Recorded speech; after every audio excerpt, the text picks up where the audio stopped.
So the Republicans are once again showing what complete racists they are. Let's talk about it in today's video.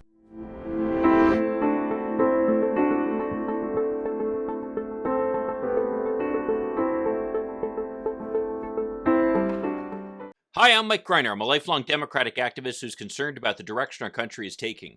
I'm also a lawyer and an academic, and I'm here to help you stand up to the BS of the MAGA crowd. So Ron DeSantis.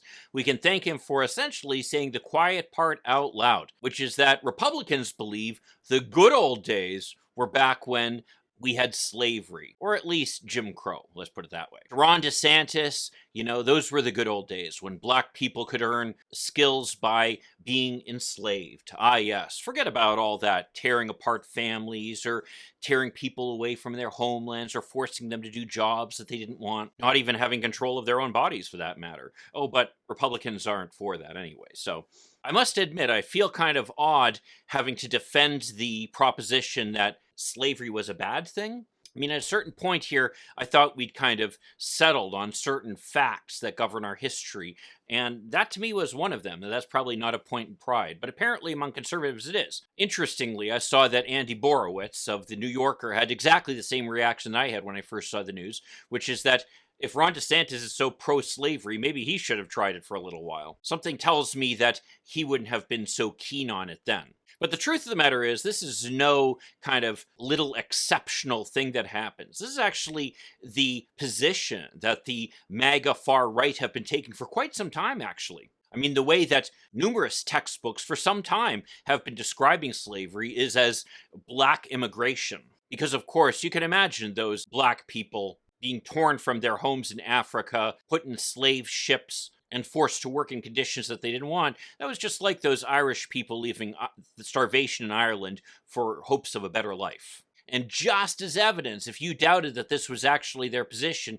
here's an article about Ben Carson, who was a former candidate for president, you may recall, who had his brief moment in the sun before people realized that he was completely crazy, and who served as Donald Trump's Secretary of Housing and Urban Development. And here's an article dating back to 2015, when some parents in Texas realized that the textbook that was given to their children talked about black immigration, not slavery, and how they weren't slaves, they were workers. Back then, of course, racism wasn't in vogue the way it is now. So the publisher kind of backed down on it, and people kind of looked around and said, oh, what happened here? Of course, these were the days before Donald Trump was elected, and we realized that blatant white supremacists could be elected to office. In fact, it's a selling point for them. And I recently had a more local exposure to this phenomenon here in my hometown of Warren, Michigan. Now, just for those of you who don't know, I actually served for a while as the deputy mayor in this city. It's Michigan's third largest city, so we had some responsibilities running a fairly sizable municipal government. So imagine my surprise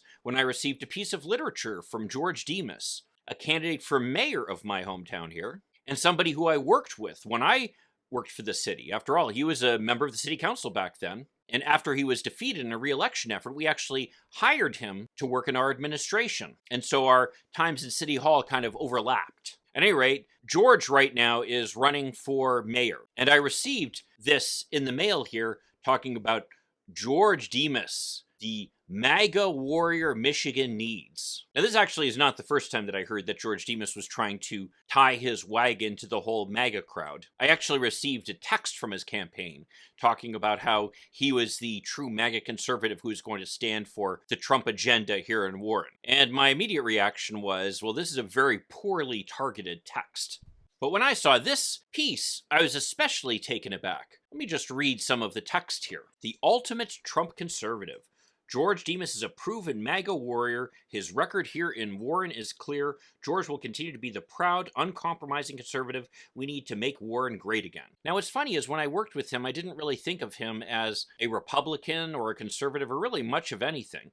George was always kind of an opportunist who would try to jump in front of any parade he could find. Sometimes it worked well for him, other times not so well.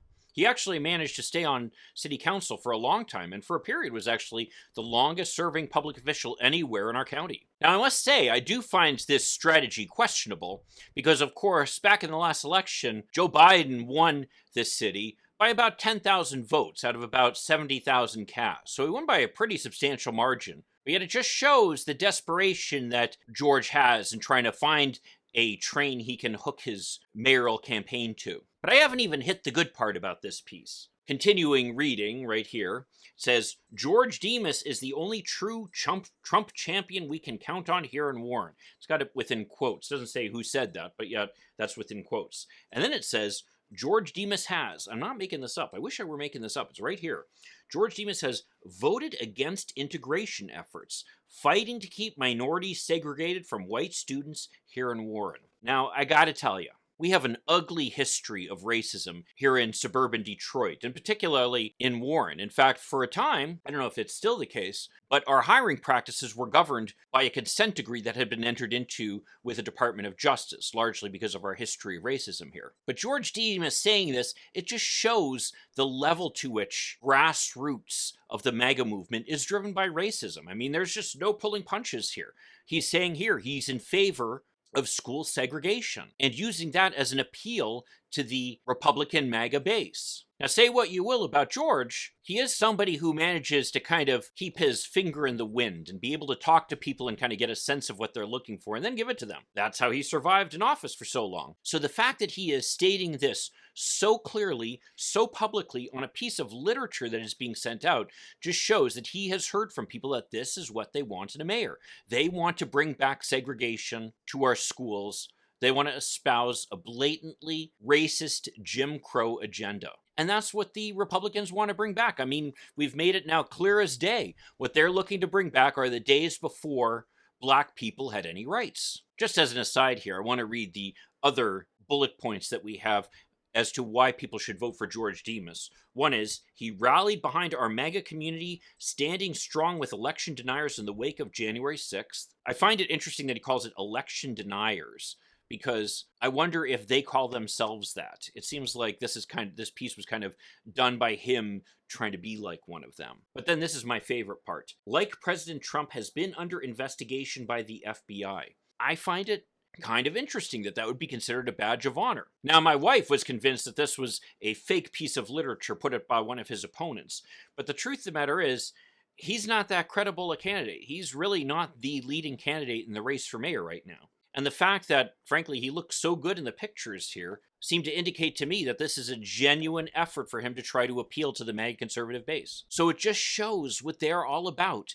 Their central claim, their central appeal is their racism. And anybody who tries to tell you different just isn't giving you the whole story. Well, if you want to see more about how racism has become so central to the MAGA Republican appeal, check out this video over here I did a little while ago. I'll see you then. In the meantime, let's hope for continued progress. Thank you.